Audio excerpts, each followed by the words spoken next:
சிவகங்கையில் கோவிலுக்குள் புகுந்து உண்டியலை உடைத்து கைவரிசை காட்டிய திருடனை பொதுமக்களை பிடித்து போலீசாரிடம் ஒப்படைத்த சம்பவம் பரபரப்பை ஏற்படுத்தியது.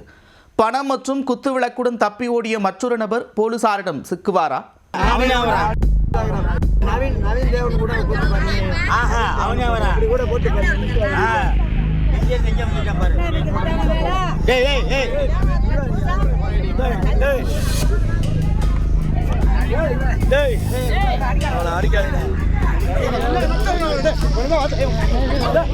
முகக்கவசம் அணிந்து வந்து கோயிலில் காணிக்கை பணத்தை திருடிக் கொண்டு தப்பி ஓடும்போது எச்சரிக்கை மணி ஒலித்ததால் பொதுமக்களிடம் மாட்டிக்கொண்ட திருடன் தர்மடி வாங்கிய காட்சிதான் இது. சம்பவம் செய்துவிட்டு எஸ்கேப் ஆக முயற்சித்த இருவரில் ஒருவர் மட்டும் சிக்கியது எப்படி?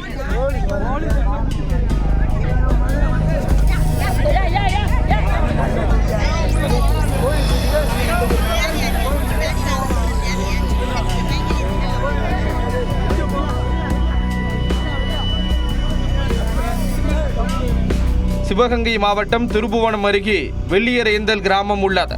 ராமேஸ்வரம் மதுரை தேசிய நெடுஞ்சாலையில் உள்ள இந்த கிராமத்தில் ஊர்காவலன் சாமி கோவில் அமைந்துள்ளது.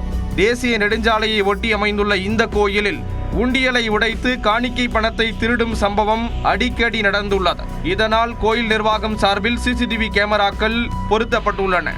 அத்துடன் எச்சரிக்கை ஒலி எழுப்பும் கருவியும் பொருத்தப்பட்டுள்ளது.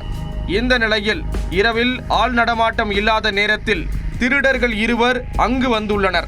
ஒருவர் வெளியே நின்று ஆட்கள் யாரும் வருகிறார்களா என நோட்டமிட்டுள்ளார்.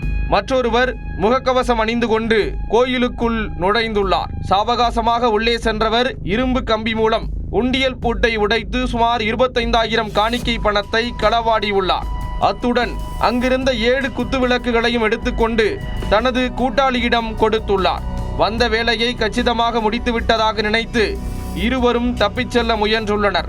ஆனால் கோயிலில் இருந்த வார்னிங் அலாரம் ஒலித்ததும் கிராம மக்கள் ஓடி வந்துள்ளனர். அதை பார்த்ததும் வெளியே இருந்தவர் சிட்டாய் பறந்து மறைந்துள்ளார். மற்றொருவரை ஊர் மக்கள் சுற்றி வளைத்து சிறைபிடித்தனர். ஆத்திரத்தில் அவரை மரத்தில் கட்டி வைத்து பொளந்தெடுத்தனர். அப்போது அந்த இளைஞர், தெரியாமல் செய்துவிட்டேன், என்னை மன்னித்து விடுங்கள் என்று கெஞ்சினார். இருந்தபோதும் ஆத்திரத்தில் இருந்த இளைஞர்கள் சிலர் அவரை கண்மூடித்தனமாக தாக்கினர். பின்னர் சிசிடிவி ஆதாரத்துடன் சிக்கிய திருடனை திருப்புவனம் போலீசாரிடம் ஒப்படைத்தனர். விசாரணையில் கோயில் உண்டியலை உடைத்தவர் மதுரையில் உள்ள ஜெய்ஹிந்த் புரத்தைச் சேர்ந்த மூர்த்தி என்பது தெரிய வந்தது.